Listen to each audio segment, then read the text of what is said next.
ధన్యవాదాలు అయ్య గారు. ఒక్కసారి నాకు తెలిసి ఇక్కడ అందరికి అనిపించుంటుంది వాళ్ళు డిజిటల్ హిందూ కాన్క్లేవ్కి వచ్చారా లేదా చిలుకూరు బాలాజీ టెంపుల్కి వచ్చారా అని. నాకైతే అనుభూతి అనిపించింది, మీకందరు కూడా అదే అనిపించుంటుంది. May now invite Pradeep Bhandariji to give his message please.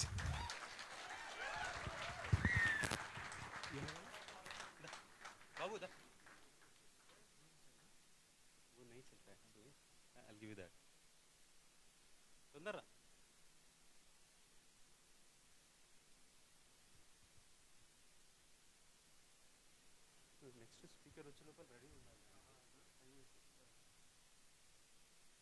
లేకపోతే ఇక్కడ సైడే ఉన్నావా? ఇక్కడ సైడే ఉన్నావు.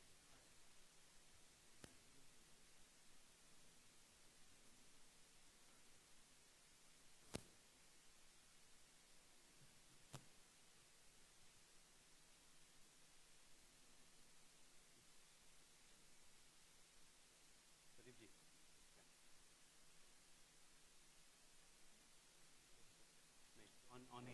आनंद Anand check check check check check check. मैं चाहता हूं कि आज आप सभी, क्योंकि इस वक्त बंगाल के अंदर और बंगाल पे पूरे देश की नजर है और इस वक्त देश के लोकप्रिय प्रधानमंत्री ब्रिगेड ग्राउंड पे हैं, तो मैं चाहता हूं कि आज इस हॉल से मेरे साथ आप लोग दोनों स्वरों में बोलें और हाथ दोनों ऊपर करके बोलें, जय श्री राम, जय मां भाग्यलक्ष्मी। अच्छी बात है कि आप हैदराबाद के अंदर हैं, जो किसी वक्त भाग्यनगर हो सकता है, होना चाहिए, और आप कलकत्ता के अंदर नहीं हैं। आप कलकत्ता के अंदर नहीं है, वरना कोई एक पॉलिटिकल लीडर जिनका नाम है चीफ मिनिस्टर ममता बनर्जी, वो चिढ़ जाती इससे और इवेंट छोड़ के चले जाती है। और ये होता है एक सेक्युलर स्टेट बंगाल के अंदर। मंच पे उपस्थित ऑल दी डिस्टिंग्विश्ड पर्सनालिटी, मेरे दोस्त कपिल मिश्रा, शेफाली वैद्य जी जिनको हम सब फॉलो करते हैं, मेरे मित्र प्रशांत पटेल, मेजर पुनिया, और सभी यहाँ पे मौजूद मेरे युवा साथियों जिनको मैं कहता हूँ कि जिनका एक ही मकसद है कि आप सभी धर्म की रक्षा करना चाहते हैं, मेरा प्रणाम। और आप सभी यहाँ लंच के बाद मुझे सुनने के लिए सुन रहे हैं, इसके लिए बहुत बहुत धन्यवाद। दोस्तों, मुझे ऑर्गेनाइजर्स ने कहा कि आपको डिजिटल हिंदू कॉन्क्लेव पे बोलना है और आपको डिजिटल हिंदू कॉन्क्लेव पे आपका टॉपिक क्या होगा। तो मैंने सोचा कि आप सभी युवा, आप में से कई लोग अपने 20s में होंगे, 30s में होंगे, जो सामने फर्स्ट रो में लोग बैठे हैं, they experienced, they have years of experience. So मैंने सोचा कि मैं क्या बात करूं और क्या आपसे डिस्कस करूं। तभी उस वक्त मैं बंगाल के बसीरहाट में था। दोस्तों, मेरी लाइफ इस तरीके से विचित्र है कि कल रात को 12 बजे मैं बीरभूम में था, सुबह प्राइम मिनिस्टर की ब्रिगेड रैली में रहता हूं और आज शाम आपके सामने बात करने आता हूं। और मैं सोच रहा हूं कि कुछ बंगाल से ही मैं आपके सामने बात करूं। तो दोस्तों, मैं बीरभूम के अंदर था, बीरभूम के पास में, माफी चाहता हूं, बसीरहाट में था। अब अगर आप में से कुछ लोग बंगाल को समझते हैं तो बसीरहाट के अंदर दो विधानसभाएं आती हैं, एक नॉर्थ और साउथ, और दोनों के अंदर जो डेमोग्राफी है, पर्टिकुलरली एक के अंदर डेमोग्राफी जो है उसमें मुस्लिम्स मेजॉरिटी में है, और एक जो डेमोग्राफी है उस डेमोग्राफी के अंदर एक डेमोग्राफिक बैलेंस है। तो जब मैं एंटर किया बसीरहाट, तो मैंने देखा एक काली माता का मंदिर। अगर आप बंगाल को ट्रैवल करेंगे, इनफैक्ट अगर आप देश के किसी भी कोने को ट्रैवल करेंगे, पिछले 3 साल में 400 से ज्यादा लोकसभा में घूम चुका हूं, मैंने देखा है कि हर विलेज के अंदर, पर्टिकुलरली साउथ के अंदर, तो विलेज डीटीज होते हैं, अपने विलेज के अपने खुद भगवान होते हैं। इवन नॉर्थ में कहीं पे भी आप चले जाइए, कोई ना कोई मंदिर, भले वो पेड़ के पास में, भले छोटा सा छोटा मंदिर जरूर आपको मिलेगा। तो ये काली माता का मंदिर था, और वहां पे एक बंगाली महिला जिनकी उम्र करीबन 50 साल की थी, वो वहां पे बैठी हुई थी, और वो अकेले बैठी हुई थी, और एक बुजुर्ग थे। और दैट वाज अ प्लेस जो पाड़ा कहते हैं बंगाल के अंदर। पाड़ा is basically a village, is what you can understand. और वहां पे सिर्फ 4 ही हिंदू घर थे, और बाकी पूरा it was surrounded by the Muslims. Now, I want to use the term particularly Muslims, where I believe that talking, if people can say Hindus as Hindus and the secular media can say Hindus as Hindus, then we should talk about Muslims as Muslims, not minority. That is being really secular. That is being really secular. And the issue with this country has been, my dear friends, कि पिछले 70 सालों में हमने एक fraud secularism को practice किया है, जिसको मैं कहता हूं अपीजमेंट। तो मैं यहां पे गया, मैंने उनसे बात करी। अगर आप लोग में से कुछ लोग बांग्ला जानते हैं तो मैंने पूछा कैमो आचेन, तो उन्होंने बोला भालो। पर उसके बाद फिर वो बड़ी डरी सी थी। इनफैक्ट अगर आप में से कुछ लोग आज की स्थिति में बंगाल को ट्रैवल करेंगे तो आप ये पाएंगे कि बंगाल के अंदर किसी व्यक्ति से बुलवाना या उससे उसकी अभिव्यक्ति के बारे में बात करना काफी कठिन होता है, क्योंकि वो खुल के नहीं बोलता है और हमेशा देखता है राइट में कोई तो नहीं है, लेफ्ट में कोई तो नहीं, पर्टिकुलरली ऐसी कॉन्स्टिट्यूएंसीज के अंदर जहां हिंदूज की संख्या 30% 40% रहती है। तो मैंने उनसे पूछा, वो ज्यादा नहीं बात कर रही थी, पीछे काली माता की मूर्ति थी, हमने दर्शन दिया। उसके बाद वो गई और अपने करीबन 30 साल के लड़के को लेके आई, जिसका नाम स्वपन था। मैं उसका पूरा नाम नहीं बताऊंगा बिकॉज क्योंकि वो सिर्फ 4 ही हिंदू घर है जहां पे वो रहते हैं। तो उसने मुझे बोला कि ये जो मंदिर है मेरे पिताजी ने और हम सब ने अपने पैसे से बनवाया है। तो मैंने बोला कि अच्छा, ये तो बहुत अच्छी बात है। तो काफी मंदिर को समय हो चुका था और वो रोड इस तरीके से थी कि जस्ट सामने एक छोटी सी मस्जिद थी। और फिर वो मुझसे खुल के बात करना चालू हुआ, क्योंकि उसका बैकग्राउंड एनसीसी में था, थोड़े बंगाली था, पर थोड़े टाइम वो रह चुका था दिल्ली के अंदर। मैंने बोला आपनार मोने की चलछे, मतलब आपके मन में क्या चल रहा है। That is the basic lingua franca का बंगाल में जाते हैं। तो खोला कि थोड़ा बोला कि हाँ सब ठीक है, चाकरी नहीं है, रोजगार नहीं है बंगाल के अंदर, ऑल ऑफ दोस्त। फिर मैंने बोला उसको कि क्यों, इतना अच्छा मंदिर है, यहाँ पे लोग नहीं आते। तो उसने बोला सिर्फ 4 ही हिंदू पाड़ा है, बाकी के साथ सब मुस्लिम पाड़ा है। और ये फिर उसने मुझे बोला कि ये जो आप लाइट देख रहे हैं ऊपर light, so there is a big light in the temple, जहां पे अगर आप टेंपल में एंटर के लाइट, बोला ये भी हमने अपने पैसे से ही बनवाई है। हमने कहा था जो डिस्ट्रिक्ट बॉडीज को और गवर्नमेंट को कि यहाँ पे लाइट लगवानी चाहिए, क्योंकि रात को जब अंधेरा हो जाता है तो मंदिर की प्रेमाइसेस के अंदर कुछ माइनॉरिटी मुस्लिम समुदाय के लोग आकर ड्रिंक करते हैं। और ठीक 100 मीटर दूर वहां पे बीफ बेची जाती है। अब आप सोचिए कि एक सेक्युलर गवर्नमेंट ने मंदिर के अंदर जब मांगने पर लाइट्स नहीं दी, मंदिर पर मांगने पर उन्होंने कहा था कि भाई पानी की व्यवस्था होनी चाहिए, थोड़ा सा ट्यूबवेल नीचे पानी की पाइपलाइन लगनी चाहिए, वो नहीं दिया। पर ठीक सामने मस्जिद में सब कुछ चकाचक कर दिया। तो दोस्तों सवाल ये उठता है कि जब अगर एक हिंदू अपनी अभिव्यक्ति की आजादी रखे तो उसको इस देश के अंदर हम पोलराइजेशन क्यों कहते हैं, और अगर माइनॉरिटी या मुस्लिम कहे तो उसको हम सेक्युलर क्यों कहते हैं, उसको हम अपीजमेंट क्यों नहीं कहते हैं। यह आपको सोचना चाहिए, यह एक रियलिटी है। अब मुझे लगा कि एक वन ऑफ इंस्टेंस होगा, और मैं बंगाल की बात इसीलिए कर रहा हूं क्योंकि देश की रुचि इस वक्त बंगाल में है। और मेरा यह मानना है कि बंगाल के अंदर जो राजनीतिक लड़ाई है वो सिर्फ पार्टीज के बीच में लड़ाई नहीं है, वो एक लड़ाई है सूडो सेक्युलरिज्म के बीच में और एक धर्म की रक्षा के बीच में। एंड दिस आई विल से विद फैक्ट्स। आप में से कौन लोग कैलकाटा पोर्ट कॉन्स्टिट्यूएंसी में गए? कलकत्ता पोर्ट मेटिया ब्लूज के पास में, मेटिया ब्लूज में जहां ओवैसी की रैली होने वाली थी और वो कैंसिल हो गई थी। अब मेटिया ब्लूज के पास में लगी हुई कॉन्स्टिट्यूएंसी है कैलकाटा पोर्ट। दोस्तों यहां पे बॉबी हकीम, आप लोग ने नाम सुना होता, जिनने कहा था कि आइए हम आपको बंगाल के पाकिस्तान में मिलवाते हैं। 2016 में उन्होंने एक स्टेटमेंट दिया था और यह पाकिस्तान के अखबार डॉन में भी चला था। तो मैं गया कैलकाटा पोर्ट के अंदर। अब दोस्तों यह भी मुस्लिम मेजॉरिटी कॉन्स्टिट्यूएंसी है। व्हेन आई से majority, more than 70 to 80% Muslims.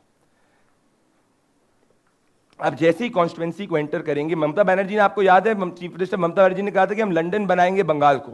तो उन्होंने कहा था कि हम एक बिग, जिस तरीके से लंदन के अंदर क्लॉक टावर है वो हम कैलकाटा में सेटअप करेंगे। उनने वो क्लॉक टावर जाके कैलकाटा पोर्ट में सेटअप कर दिया बिकॉज ऑफ बॉबी हकीम। आप वहां पे रात को 11 बजे भी चले जाइए, आपको ऐसा लगेगा कि आप न्यूयॉर्क के कोई स्ट्रीट में आ चुके। इतनी लाइटें, इतने पार्क, इतनी सफाई, एवरीथिंग। मुझे लगा अरे वाह कितना डेवलपमेंट हुआ है। पर दोस्तों उस कॉन्स्टिट्यूएंसी में 20% हिंदूज भी हैं और जैसे ही आप वो क्लॉक टावर से आगे जाते हैं और लेफ्ट में आप गली में लेते हैं रहते हैं और अंदर आप जाएंगे तो आप देखेंगे कि जहां बंगाली हिंदू रहता है, जहां पे मारवाड़ीज रहते हैं, वहां पे ना लाइट है ना सड़क है, सब अंधेरा अंधेरा है। अब यह भी हो रहा है एक सेक्युलर नेता के अंदर, एक सेक्युलर स्टेट ऑफ बंगाल के अंदर। अब अगर मैं इसकी बारे में इस प्रखर रूप से बात करूं तो आप देखेंगे कि इस देश की मीडिया दोस्तों यह बोलना चालू करेगी कि आप कम्युनल बातें कर रहे हैं। मुझे आप बताइए, और आपसे मैं पूछना चाहता हूं कि अगर मैं हिंदू की बात करूं बंगाल के अंदर या कहीं पे भी, क्या वो कम्युनल है कि सेक्युलर है? क्या वो कम्युनल है? क्या नहीं? अगर मैं आपकी बात करूं, आप अपनी बात करें, क्या वो कम्युनल है? क्या आवाज नहीं आ रही मुझे, मैं जोर से पूछ, क्या वो कम्युनल है? पर आप देखिए कि जो नैरेटिव जो चलता है टेलीग्राफ से लेके हर जगह, क्या चलता है कि ये चीज कम्युनल है।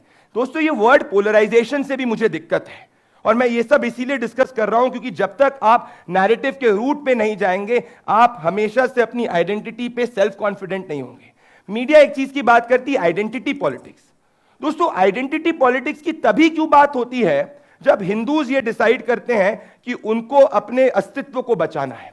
एक कॉन्स्टिट्यूएंसी है दोस्तों मेरठ, लोकसभा में आप लोग मेरठ को जानते होंगे।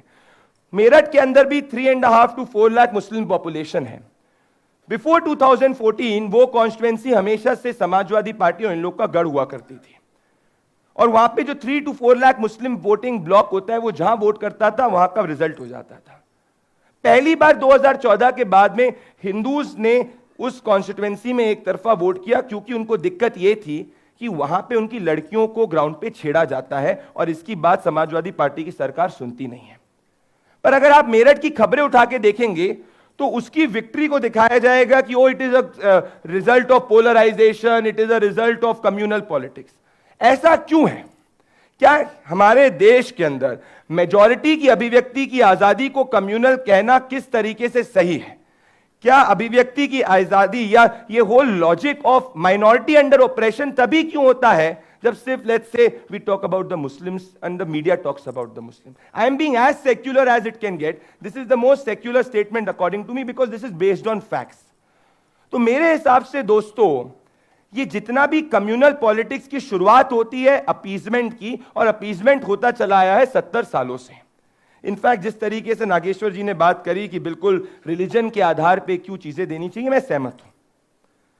दोस्तों अगर आपने एक और विचित्र बात ऑब्जर्व करी, और ये सब आप लोग को ध्यान देना चाहिए क्योंकि कोई भी नैरेटिव जब होता है, देखिए अगर इस देश के अंदर हिंदू सेल्फ कॉन्फिडेंट होना छोड़ देंगे, I think Hindu should be proud about that. ऐसा क्यों होता है कि एक कोई व्यक्ति भगवा पहनता है तो उसको इस तरीके से मीडिया के अंदर कहा जाता है, पर अगर एक रैबिड फंडामेंटलिस्ट अब्बास सिद्दीकी अगर जिसकी भाईजान को सेक्युलर कह देते हैं, so why can't being Hindu be secular? In fact that's the most secular. In fact we are secular today because we have majority Hindus is what I will say, and I will say this with facts. दोस्तों असम के अंदर जहां पे अभी चुनाव हो रहे हैं, 40 ऐसी कॉन्स्टिट्यूएंसीज हैं जहां पे Muslim population is more than 45%, और वहां पे वोट सिर्फ और सिर्फ उसी कैंडिडेट को होता है जो AIUDF का समर्थक होता है या जो मुस्लिम होता है। तो मुझे बताइए कि हम इस देश के अंदर ये क्यों नहीं बात करते कि रियल कम्युनल पॉलिटिक्स तो ये है। अगर 40 कॉन्स्टिट्यूएंसी आउट ऑफ 120 प्लस में सिर्फ वोट इसीलिए हो रहा है और सिर्फ नैरेटिव इसीलिए हो रहा है क्योंकि व्यक्ति मुस्लिम है तो मुस्लिम मुस्लिम को वोट देगा, इससे बड़ा कम्युनल सेंटिमेंट क्या हो सकता है? और अगर हम इसको सेक्युलरिज्म कहें तो मुझे लगता है कि सबसे बड़ा शराड इस देश के साथ में यही है। आप सोचिए 40 मींस लाइक 30% कॉन्स्टिट्यूएंसी। सो ये जो होल पूरा चला कि भाई 2014 के बाद में हिंदू जाग गया, हिंदू जाग गया, मेरे हिसाब से it has been years and years of operation जहां पे इक्वालिटी की बात नहीं की गई, सिर्फ अपीजमेंट की बात की गई। और पहली बार 2014 के बाद में there has been a revival of the civilization is what I will say, which is a very important thing, in the revival of the dharma which is very important. क्योंकि दोस्तों जो लोग कहते हैं कि ये secular narrative in the garb of appeasement फैलाते हैं, मैं उनको कहना चाहता हूं कि क्या आप उन 40 कॉन्स्टिट्यूएंसीज में अपना घर लेंगे? आप क्यों जीके के अंदर, आप क्यों बांद्रा के अंदर, क्यों आप खार के अंदर ये अपना लेना चाहते हैं? Because you feel secure. That is the reality. In fact, I can challenge all the elites of this country. Why do they, when they speak about secularism, actually talking about appeasement? They will live in the Khan markets, they will live in the Bandras, they will live in all the यहाँ पे Jubilee Hills and all of those places. पर बात करी जाएगी उसकी. ये इस देश के अंदर सबसे बड़ा विरोधाभास है. और जमीन पे कॉमन मैन, जो कॉमन हिंदू है, वो इसको समझ चुका है. तो कल को अगर मान लीजिए आप बंगाल की वर्डिक्ट एक तरफा बीजेपी स्वीप कर जाती है, because right now BJP is representing the sentiment of that population which has been unheard from the past many years. तो क्या चलेगा narrative? The polarization of the BJP led to its victory. Why? Why is it that when the Hindu speaks, it is called as polarization? Why is it that it is not a genuine issue? I say that is as important as development, because for the Hindu it is development. अगर मेरे मंदिर में, अगर मैं जहां रह रहा हूं, जहां मैं माइनॉरिटी के अंदर हूं, अगर वहां मैं अपने धर्म की रक्षा नहीं कर सकता, तो फिर काय, what are the other issues? If my identity is under threat, what can you say? Imagine करिए. And I'm shocked that this only happens in this country and the fake media, I will say, which I am also largely a part of. That an Abbas Siddiqui जिसने कहा कि इस देश के अंदर corona virus से लोगों को 50 करोड़ प्लस पीपल, और फिर कहते हैं कि अगर कोई व्यक्ति मंदिर चले जाता है तो वो मुसलमान नहीं होता. वो आज एक सेक्युलर नेता बने हुए हैं with the secular alliance of the left and the Congress. And imagine the Congress today, and I say this as a political unit because ultimately we as a nation needs to decide what type of polity will happen. A Congress ties up with an Abbas Siddiqui, who is a fundamentalist. A Congress party ties up with a Badruddin Ajmal. Look ahead, what is this politics in Assam? These are real bents of identity politics, and this is the biggest threat to this country. This country is surviving, thriving because the Hindus are in majority, because places where the Hindus are not in majority, my dear friend, you look what has happened. Go to places of 40 places. Why are we saying, हम लोग ने क्यों बात करी असम के अंदर 40 जगहों पे कि भाई इलीगल इमिग्रेशन हो रहा है, इश्यूज हो रहे हैं, क्यों बात की हमने? हम लोग ने कश्मीर के अंदर जिस तरीके से बिफोर आर्टिकल 370 क्यों नेशनल सिक्योरिटी थ्रेट था? क्योंकि अभी तक आजादी के बाद जितने भी नेता आए हैं उनने ये पूरी की पूरी वोट ब्लैंक को अपीजमेंट के नाम पे यूज किया, और आज सबसे बड़ा आइडेंटिटी पॉलिटिक्स का पुल ये है. इनफैक्ट आई एम शॉक दोस्तों कि अभी आपने देखा होगा असदुद्दीन ओवैसी की एक स्पीच वायरल हो रही थी, where everybody started to speak, oh Owaisi is done great, Owaisi is done great. But imagine if a person wearing a गेरुआ और a saffron speaks the same thing, why do not the same people compliment it? Why is it that somebody who has to wear a saffron has to always justify himself? In fact, it's the color of valor. This is the biggest problem of secularism in this country. Because दोस्तों इस देश में secularism नहीं appeasement चली है. And that is the biggest issue. दोस्तों एक और चीज आप देखिए, और मैं चाहता हूं आप इन सबको ऑब्जर्व करिए. आपने भीम आर्मी के बारे में सुना है जो यूपी में चल रही है? आप लोग ने सुना है? आप लोग ने नैरेटिव के बारे में सुना है, जय भीम? इनफैक्ट आप अगर यूपी में ट्रैवल करेंगे, आप कई प्लेसेस ऑफ कर्नाटका में भी ट्रैवल करेंगे, तो एक वोटिंग ब्लॉक की बात होगी. In fact the entire politics of Chandrashekhar Azad and जितने भी कम्युनिस्ट हैं वो है कि अगर हम दलित वोट और मुस्लिम वोट को कंबाइन कर देंगे तो this is a political combination which is a winning combination. 1980s के अंदर ये थ्योरी लॉट ऑफ कम्युनिस्ट इन केरला ने ये प्रपाउंड की थी. दोस्तों ये लोग अंबेडकर जी की फोटो लगाएंगे उसी चीज पे, but none of these people have the guts to speak what Ambedkar has said on Islam. आप में से किसी ने, मतलब आप एक व्यक्ति को एक चीज पे सिलेक्टिवली उठाएं, आप उनको कहें कि ही इज जय भीम, सेक्युलर एंड ऑल, और उनकी जितनी भी बातें इस्लाम पे वो सब भूल जाएं. In fact even in Bengal they should read what Tagore has said on Hinduism. ये इस देश के साथ प्रॉब्लम हुई है क्योंकि अभी तक इंफॉर्मेशन इस देश के अंदर कंट्रोल्ड थी. This country is blessed that it has धार्मिक warriors like Shefali Vaidya ji who have the guts to actually question the journalist when they call out and call it out, and all of you in fact, because now the power of information is no longer controlled. दोस्तों आज information की power control नहीं, कितना भी बड़ा channel हो, कितना भी बड़ा व्यक्ति हो, he has to always respond to people because the information now is flowing in a web and information decentralization and democratization has taken place. That is why this country has understood कि किस तरीके से शरारत चल रहा था.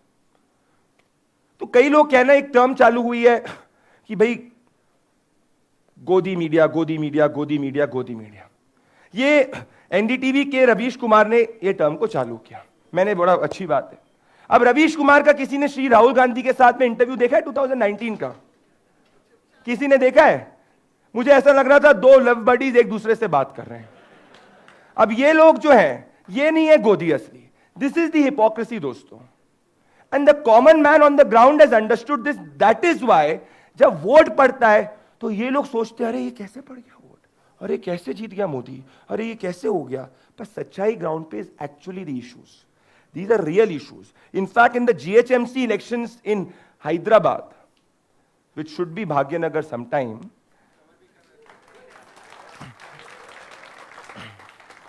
why did this surge happen? This surge happened because a pure politics of appeasement was followed. And दोस्तों, इससे आज आपको कॉन्शियस होने की जरूरत है और कॉन्शियस आपको फैक्ट्स के साथ होने की जरूरत है और अपनी आइडेंटिटी के बारे में प्राउड होने की जरूरत है. क्योंकि आप लोग युवा हैं, आप में से अधिकतर लोग पोस्ट पार्टीशन और ड्यूरिंग पार्टीशन एरा में पैदा नहीं हुए, तो आपको नेहरूवियन लेगेसी और सोशलिस्ट लेगेसी का बैगेज नहीं है. Everything should be open to critical criticism, and everything should be looked from the bent of critical reasoning. इस देश में सब लोग बात करते हैं कि history history history is not been there. In fact अब तो लोग रियलाइज भी कर रहे हैं. ये आप लोग पे दायित्व है कि आप लोग एज यूथ किस तरीके से इसको आगे ले जाएंगे. क्योंकि जैसा कि यहां के स्पीकर्स ने कहा कि emotions can obviously take you this far, but ultimately it is the facts which will make you win, and the facts are actually in your favor. This is the most important thing. तो दोस्तों, मैं ज्यादा समय नहीं लूंगा. आप सोच रहे होंगे कि मैं ज्यादा समय ले लूं. मैं ज्यादा समय नहीं लूंगा. इनफैक्ट मैं आखिरी में ये कहता हूं कि आज आपको ये सोचना चाहिए कि यू डोंट नीड टू से, oh, I am a Hindu and I am a secular. The fact that you are Hindu, you are the most tolerant, you have the biggest strength, you are most secular, you are an environmentalist, everything you are. जो इसको पढ़ेगा, और तभी ये देश बच रहा है. तभी जितने भी forced conversions के, despite of the forced conversion, this country is thriving, despite of the entire whole thing, entire, I would say, the entire propaganda. And this is a global propaganda. और लोग कहते हैं कि हिंदू अपनी बात रखता है. मुझे बताइए, विश्व में अगर भारत में हिंदू अपनी बात नहीं रखेगा तो कहां रखेगा? आप मुझे बताइए और ये सोचिए. And this is as secular as can, because I feel real secularism is where I am proud about my religious identity, I am proud about my dharma, and I am tolerant to others.